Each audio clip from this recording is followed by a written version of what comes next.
Yuri, a gente tem uma entrevista importante, já está aqui no estúdio de Brasília, o deputado federal e líder do PL aqui na Câmara dos Deputados, deputado Sóstenes Cavalcante, que é do Rio de Janeiro. Muito obrigada por estar aqui no CNN 360. Vou te chamar de líder, que é o cargo que o senhor ocupa, né, na sua bancada do PL aqui na Câmara. Líder, então gostaria de saber o seguinte, a gente tem muitos assuntos para tratar com o senhor, entre eles essa questão da Magnitsky, essa ofensiva do PL e de aliados de Bolsonaro e também a reviravolta que aconteceu hoje sobre a instalação da CPMI do INSS, ou seja, os presidentes da Câmara e do Senado haviam indicado nomes e vocês conseguiram derrubar. Vamos começar com esse assunto do INSS, da CPMI do INSS, mas primeiro gostaria de te desejar uma boa tarde. Boa tarde, Débora. Boa tarde, Yuri, Venceslau, todos vocês aqui da CNN, em especial os assinantes que nos acompanham aí nas suas casas ou no trabalho. Obrigada. Bom, seguinte, a minha pergunta é, o governo comeu bola? Eu acho que o governo come bola há muito tempo. É um governo analógico, lento, que não acompanha a velocidade dos fatos. A política ela é muito dinâmica. Ele já dava por certo, né, que a CPMI estava dominada, porque ele acha que só conversando com o presidente do Senado e o presidente da Câmara, eles vão resolver os problemas. E esquece que existe uma oposição que também trabalha, que também tem articulação, que pensa e que, com relação à tecnologia, a oposição é muito mais avançada do que o governo. Nós temos um governo analógico, como eu disse agora há pouco, e entendo que a oposição, apesar de nós não sermos perfeitos, não sermos ainda os melhores, eu acho que a gente tem que melhorar muito como oposição, mas a gente trabalha anos-luz à frente do governo muito moroso. E lógico, eu acho que eles dormiram pensando que já estava tudo dominado na CPMI e da noite para o dia nós conseguimos essa reversão vitoriosa, com articulação, com trabalho e com muita inteligência. Líder, então, nesta linha, porque o senhor responde a resposta que eu perguntei para muitos integrantes, tanto da oposição do governo, o que aconteceu, como o senhor disse. A oposição trabalhou, o governo comeu bola. Isso ficou nítido. A partir de agora, uma das questões que se colocam estas fraudes no INSS, elas ocorrem já há algum tempo. Mas qual vai ser o foco dos trabalhos da oposição, da atual presidência e da relatoria? Vai ser na gestão de Carlos Lupe durante o Ministério da Previdência? Não, eu entendo que nós, como oposição, temos responsabilidade com o país. Nós ganhamos de um candidato apoiado pelo governo, apoiado pelo presidente do Senado, né? Mas agora é hora de ter responsabilidade com os aposentados. O que não dá para tolerar mais é vermos milhares e milhões de aposentados sendo saqueados e roubados com taxas pequenas por essas associações e sindicatos. E nós não estamos discutindo aqui governo, seja do governo que for, seja quem roubou, nós temos que passar limpo. E quem roubou dinheiro de aposentado tem que ir para a cadeia. É isso que nós vamos defender. Espero que o presidente da CPMI, que conheço, foi uma articulação nossa. Eu jantei com ele ontem, quando eu mostrei que era possível nós ganharmos a eleição. Fruto desse jantar nosso por volta de 23 horas de ontem, que deve ter terminado 00:30 o nosso jantar.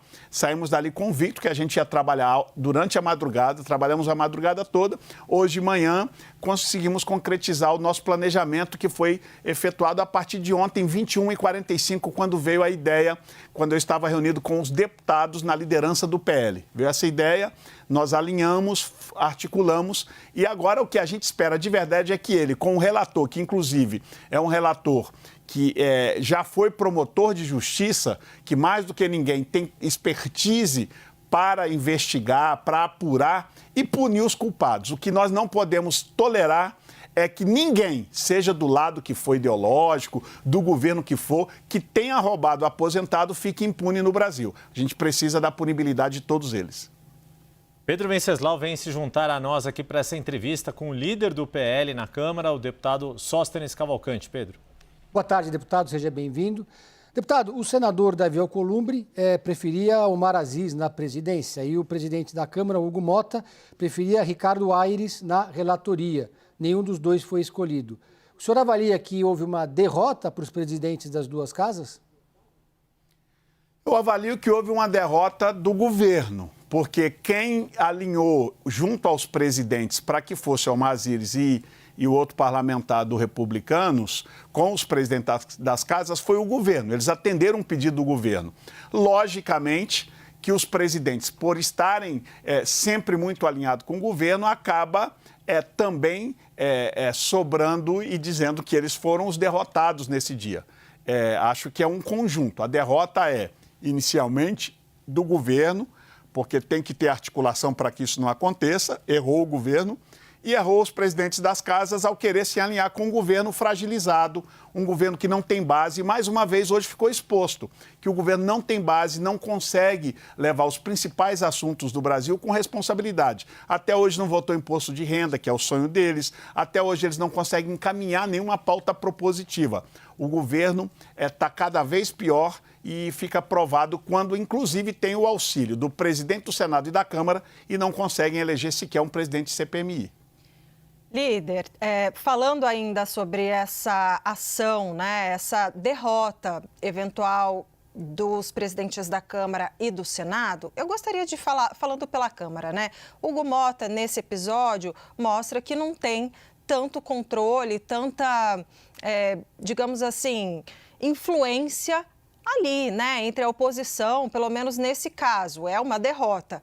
Gostaria de saber o seguinte, o senhor acha que depois dessa derrota de Hugo Mota, ele pode, de certa forma, retalhar vocês e atrapalhar, não pautar temas que são de interesse de vocês? Até porque, assim, estava articulado para votar nos próximos dias a questão das prerrogativas parlamentares, que é um assunto que interessa para vocês, a questão da anistia, né, a questão do foro também. Bom, eu primeiro quero dizer que eu acho que o que menos desgaste teve nessa derrota é o presidente Hugo Mota.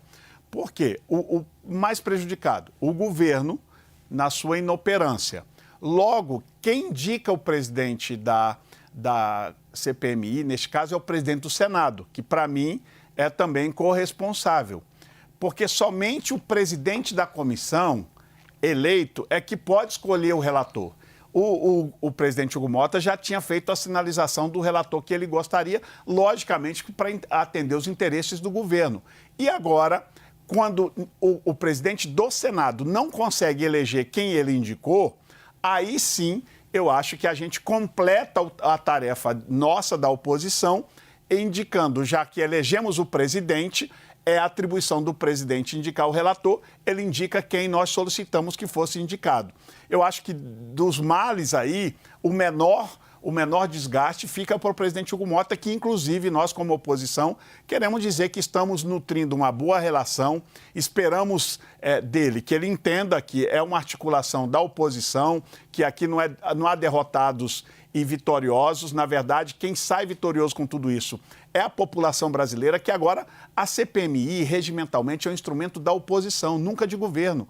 Toda CPMI ou CPI que virar governista, ela vai terminar em pizza, o que a gente já está acostumado a ver no Brasil. Mas então o senhor acha que não vai ter retaliação nas pautas de vocês? Na minha avaliação, o presidente Hugo Mota, nós estamos num bom momento, não haverá retaliação, até porque ele está buscando pacificar a casa num bom momento e tem compromisso com as nossas pautas. Eu entendo que a gente deve votar entre hoje e amanhã as prerrogativas como um grande primeiro sinal do presidente Hugo Mota. Falando em retaliação, deputado, e já passando para um próximo assunto aqui que a gente já tratou ao longo deste jornal, estas declarações dadas pelo ministro Alexandre de Moraes à agência Reuters em relação à aplicação da lei Magnitsky, daquelas sanções por parte dos bancos brasileiros, que esses bancos podem sofrer alguma sanção se aplicarem sanções contra ativos brasileiros. E Flávio Dino também tomou uma decisão recente dizendo que leis nacionais valem nas nações, nos territórios dessas nações, e com isso tentando limitar os efeitos da lei Magnitsky, da qual Alexandre de Moraes foi alvo. Como que o senhor vê esta reação de ministros do Supremo diante do que está acontecendo, do que está vindo dos Estados Unidos em direção à Suprema Corte brasileira, e se o senhor concorda com o nível de articulação que tem sido feita pelo deputado Eduardo Bolsonaro lá nos Estados Unidos com este alvo, com os ministros do Supremo como alvo, às vésperas do julgamento da ação penal pela qual responde o ex-presidente Jair Bolsonaro. Primeiro, dizer que o trabalho do deputado Eduardo Bolsonaro nos Estados Unidos é um trabalho legítimo de um filho que vê um pai ser julgado de forma injusta por um ministro em especial que é vítima, que é promotor, que é juiz, que faz tudo e condená-lo o pai. Qualquer filho no lugar do Eduardo Bolsonaro, tendo os relacionamentos que ele tem com o governo americano, buscaria ajuda e vejo que é completamente legítimo o trabalho e parabenizo, inclusive, o deputado Eduardo Bolsonaro pelo belo trabalho que ele vem fazendo nos Estados Unidos. Desculpa, agora, mas o Brasil está pagando, o Brasil está pagando por isso, né? Por exemplo, no tarifaço, porque essa foi a justificativa por escrito da carta de Donald Trump. Então, isso que eu gostaria de saber, tudo bem, é ação de um filho, é legítimo, mas o Brasil inteiro está pagando, líder. Bom, vamos lá. Primeiro, separar o que é a ação do tarifaço do que é a ação do Eduardo Bolsonaro. É claro e notório a todo o país que o Eduardo Bolsonaro foi lá pedir Magnitsky a um violador de direitos humanos, que é o ministro Alexandre de Moraes. Lógico, o governo americano está aplicando sanções de tarifa não só ao Brasil, está aplicando a todos os países do mundo. Todos os países, os presidentes, com seu corpo diplomático, relações exteriores, tiveram a maturidade de sentar, negociar e resolver os problemas das tarifas. Mas o governo do descondenado, lamentavelmente, não tem essa habilidade e não quer fazer politicagem.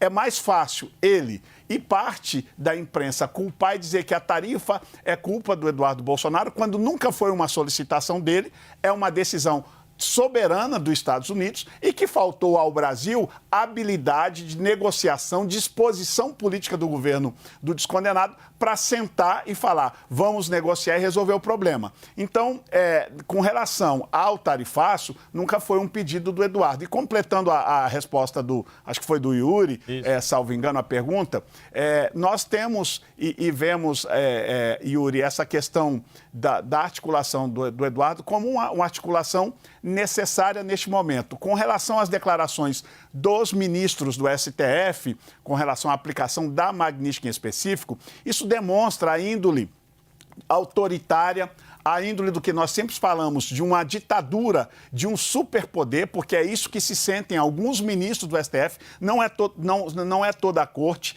mas alguns ministros, e agora fica estampado na figura do ministro Alexandre de Moraes e na figura do ministro Flávio Dino, de que eles não estão nem um pouquinho preocupados com o Brasil. Ou seja, a gente quebra os bancos, nós não temos responsabilidade nenhuma com o país desde que a gente salve a nossa pele. São ditadores, estão à margem da legislação brasileira, não querem agora respeitar uma lei americana, trazendo prejuízo aos bancos brasileiros. Eu espero que todo o CEO do banco no Brasil, especial do Banco do Brasil, tenha muito juízo, não é que é um banco autônomo, que a gente espere que saiba entender as regras internacionais e não caia no jogo desses violadores de direitos humanos e ditadores que quiseram aqui no Brasil se implementar a ditadura do Poder Judiciário. Antes de passar aqui para o Pedro, só para complementar uma questão, deputado, na linha do que a Débora estava colocando, além disso, os impactos que esta associação entre Eduardo Bolsonaro e a Casa Branca tem feito na imagem da oposição, na imagem dele próprio e do ex-presidente Jair Bolsonaro. O senhor não teme que isso provoque um desgaste tão forte a ponto de tirar capital político da família Bolsonaro com vistas às eleições do ano que vem? Honestamente, lógico que se nós conseguíssemos resolver o nosso problema aqui no Brasil, sem interferência estrangeira, era muito melhor. Mas não nos restaram alternativa, porque contra o STF não tem recurso.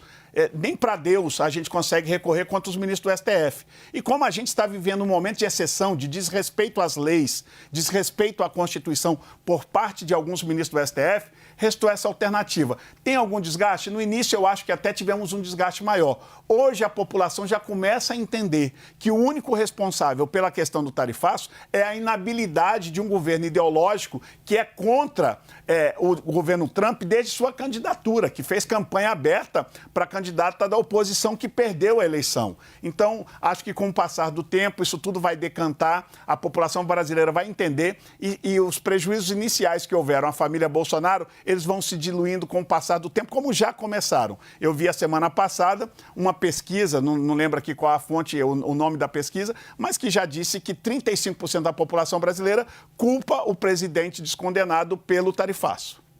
Pedro Venceslau. Líder, por falar em família Bolsonaro, esses dias agora, Carlos Bolsonaro fez uma publicação muito dura atacando os governadores de direita frontalmente. Não citou ninguém nominalmente, mas citou os governadores de direita. Publicação que foi repostada por Eduardo Bolsonaro. Isso às vésperas do evento que lançou a Federação União Brasil Progressistas, evento no qual o nome do ex-presidente Jair Bolsonaro pouco foi mencionado. Como é que o senhor avalia o desgaste político para o campo da direita desses ataques que Carlos Bolsonaro fez aos governadores que estão ensaiando uma união até talvez no primeiro turno do ano que vem? Logicamente, o que nós estamos vivendo na direita é um momento muito delicado, que mexe com sensibilidades, mexe com a emoção. Ver um ex-presidente que não tem, até hoje vasculharam a vida dele toda, não se achou um real roubado pelo ex-presidente Jair Bolsonaro.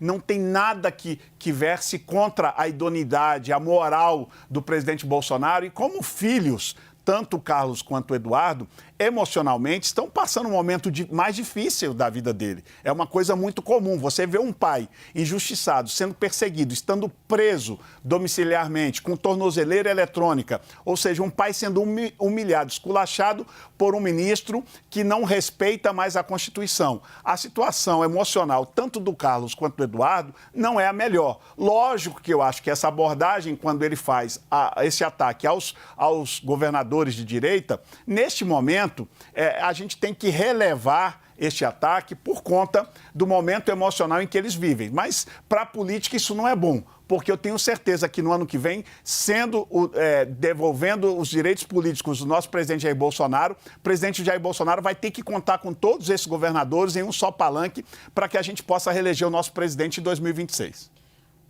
Líder, eu trouxe uma apuração ontem muito nessa linha do que o senhor coloca, mas considerando que Jair Bolsonaro continue inelegível no ano que vem, muito provavelmente ele vai ter que escolher entre algum governador desses governadores de direita, o mais cotado aí é o Tarcísio de Freitas, ou enfim, pode ser que escolha alguém de sua própria família, etc. Mas ele tendo que escolher...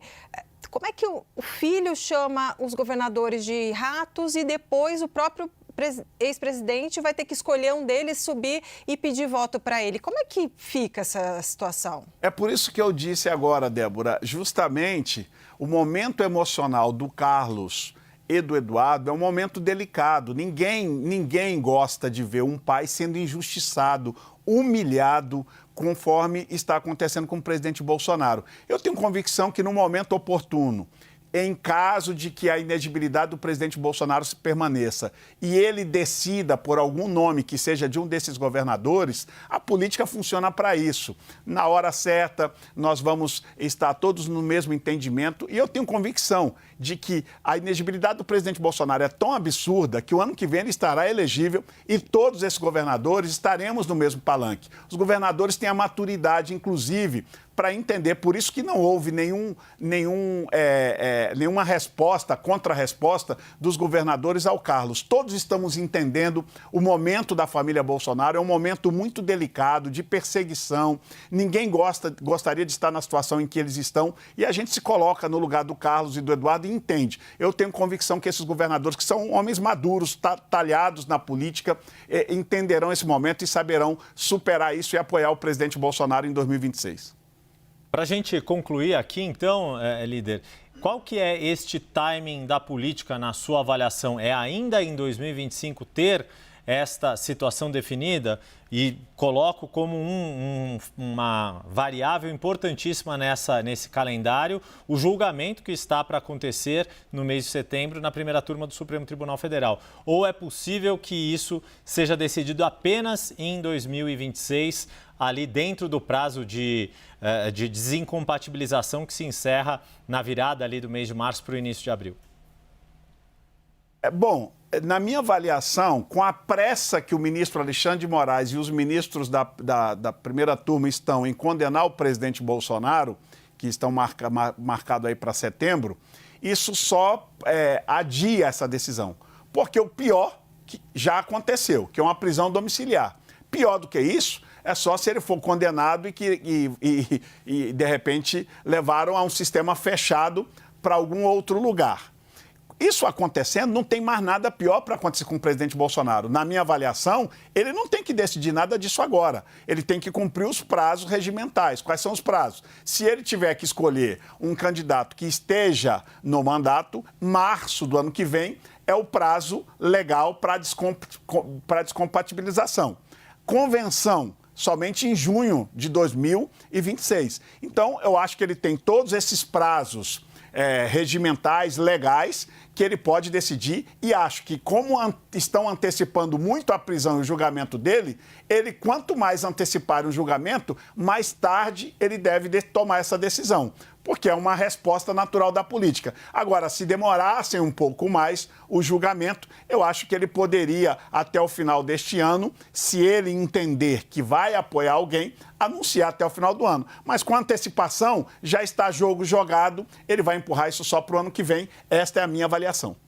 Nós conversamos com o deputado federal Sóstenes Cavalcante, do Rio de Janeiro, líder do PL na Câmara, sempre muito solícito, muito aberto, transparente e direto nas respostas. Deputado, muito obrigado mais uma vez por estar conosco aqui no CNN 360. Até a próxima. Yuri, Débora, Venceslau, parabéns pelo belo jornalismo de vocês e sempre às ordens. É sempre bom estar com a CNN. Um abraço, bom trabalho. Obrigada, deputado. Obrigado.